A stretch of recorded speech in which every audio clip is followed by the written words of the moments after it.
তাহলে তর্জমা হলো ওয়াইলুল লিকুল্লি হুমাযাতিল লুমাযা। ওয়াইল নামক জাহান্নাম ওই সমস্ত মানুষদের জন্য যারা হুমাযা এবং লুমাযা হবে।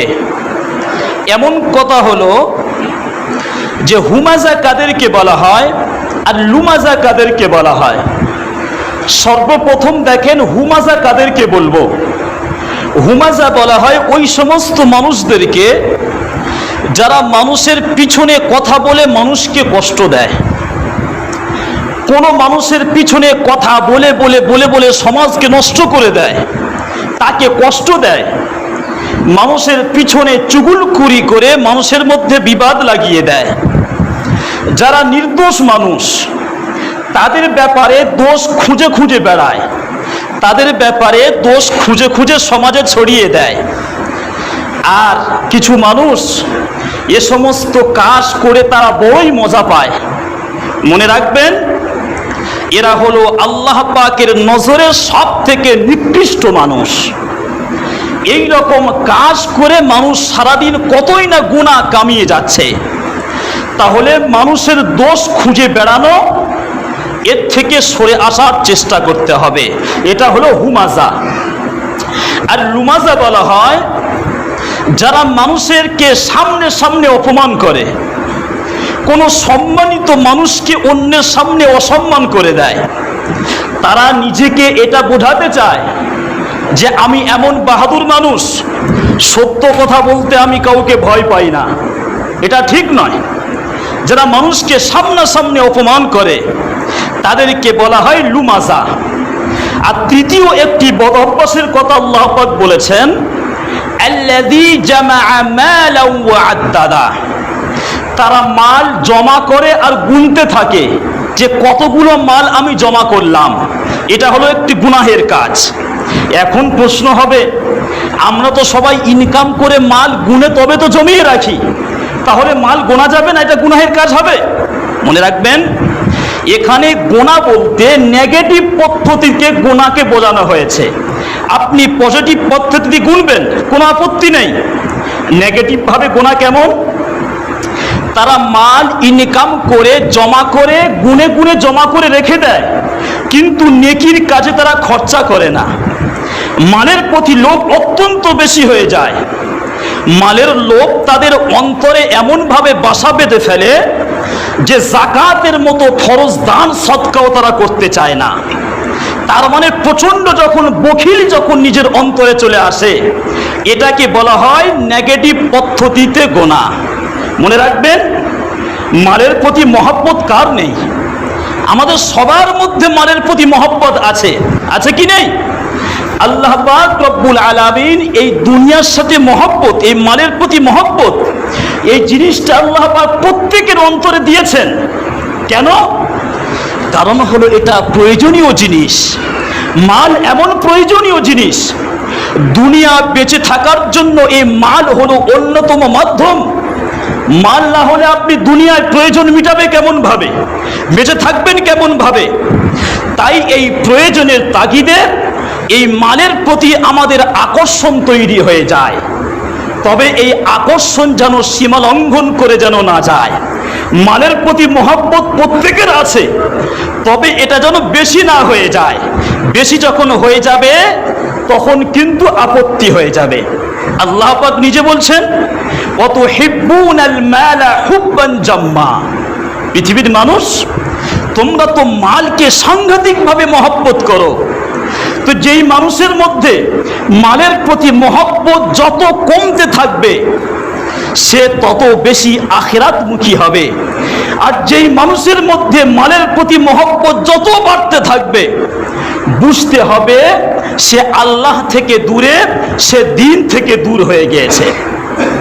এবার আল্লাহ পাক বলছেন যে মালের প্রতি মহব্বত মানুষের কেন হয়।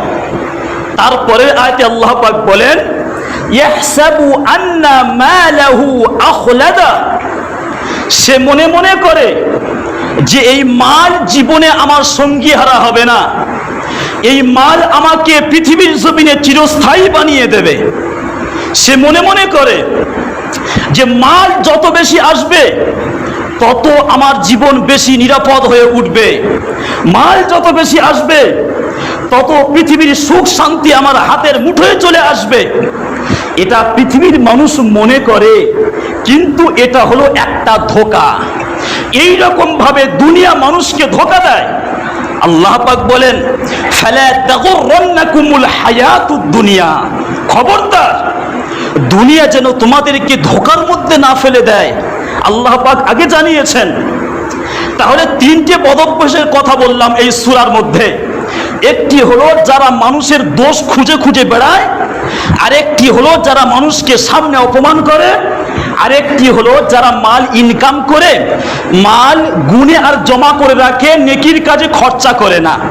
এই তিন শ্রেণীর মানুষের ব্যাপারে খুব কঠিন শাস্তির কথা এর পরের আয়াতে আল্লাহ পাক বলছেন। কি কঠিন শাস্তি? মন দিয়ে শোনেন। আল্লাহ পাক বলেন, কাল্লা লায়ুমবাদান্না ফিল হুতামা। কাল্লা মনে হলো কখনোই না। আল্লাহ পাক এই আয়াতের শুরুতে এমন ভাষা কেন ব্যবহার করলেন যে কখনোই না? এর উদাহরণ শোনেন। ধরুন আমি একজন ছেলেকে আমি ধরেছি, তাকে আমি খুব পিটবো, মারবো আমি তাকে, কারণ আমার কোনো ক্ষতি করেছে। তো আমি যখন ওই ছেলেকে আমি পিটতে যাচ্ছি, তখন এদিক থেকে একজন মানুষ এসে বলছে, হুজুর একে আপনি মারবেন না, একে ছেড়ে দেন। তো তখন আমার মুখ থেকে যেই শব্দটা প্রথম বের হবে সেটা আমি কি বলবো? কখনোই না। তার মানে আমি তোমার কথা শুনবো না, একে আমি পিটবই পিটবো। তো আল্লাহ পাক এটা বলতে চাচ্ছেন, কাল্লা কখনোই না। তার মানে হাসরের ময়দানে এর ব্যাপারে কোনো সুপারিশ গ্রহণ করা হবে না। যে কেউ এসে সুপারিশ করলে আমি তার সুপারিশ গ্রহণ করব না। আমি এই তিন শ্রেণীর মানুষকে হুতমা নামক জাহান্নামে আমি নিক্ষেপ করেই তবে আমি ছাড়ব। তাহলে আল্লাহ পাক বলছেন এই তিন শ্রেণীর মানুষের জন্য আছে হুতমা। এবার আল্লাহ পাক মানুষদেরকে প্রশ্ন করছেন, ওয়ামা আদরাকা মাল হুতমা। হে পৃথিবীর মানুষ, তোমরা কি জানো হুতমা কি জিনিস হতে পারে? এবার আমাদেরকে যখন প্রশ্ন করা হলো, আমরা তো হুতমা কি আমরা তো জানি না। এজন্য করে আল্লাহ পাক নিজেই উত্তর দিচ্ছেন যে হুতমা তো তোমরা জানো না, তাহলে শোনো। হুতমা হলো নারুল্লাহিল মুকাদা। হুতমা হলো আল্লাহ পাকের প্রজ্বলিত আগুন। হুতমা হলো দাউ দাউ করা আগুন। কেমন আগুন? উদাহরণ দেখেন, পৃথিবীর জমিনে আমি কাঠ নিয়ে আমি কিছু আগুন আমি জ্বালিয়েছি কোনো প্রয়োজনে। তো এই আগুন তো আমি এখনই জ্বালিয়েছি, এই আগুনের বয়স আর কত হবে? এখনই আমি জ্বালালাম আগুন। কিন্তু জাহান্নামের আগুন এমনটা নয়। জাহান্নামের আগুন এমন নয় যে হাসরের ময়দানে যখন জাহান্নামের ফয়সালা হয়েছে, জাহান্নামীদেরকে এক জায়গায় রেখে দিয়েছে, দিয়ে জাহান্নামের আগুন জ্বালিয়ে দিয়ে তারপরে জাহান্নামীদেরকে নিক্ষেপ করেছেন, এমন নয়। জাহান্নামের আগুন অনেক আগে থেকেই জ্বালানো হয়েছে। কতদিন আগে থেকে?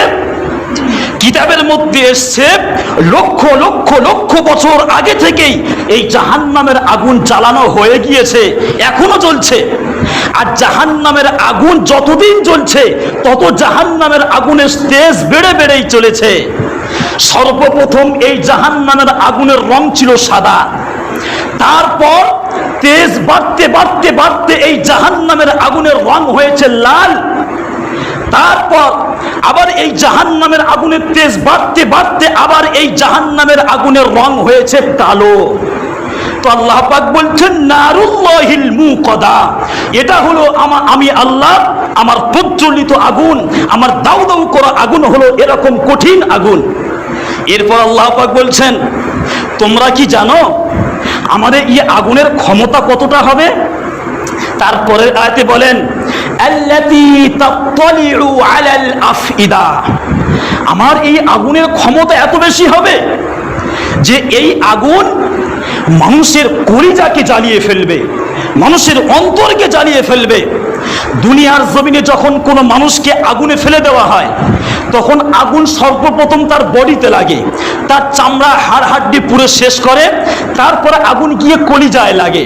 কিন্তু আল্লাহ পাক বলছেন, আমি যখন ওই আমার আগুনে যখন কাউকে নিক্ষেপ করব, আগুন তার বডিতে যত পরিমাণ লাগবে তার কলিজায় ও সেই পরিমাণ আগুন লেগে যাবে।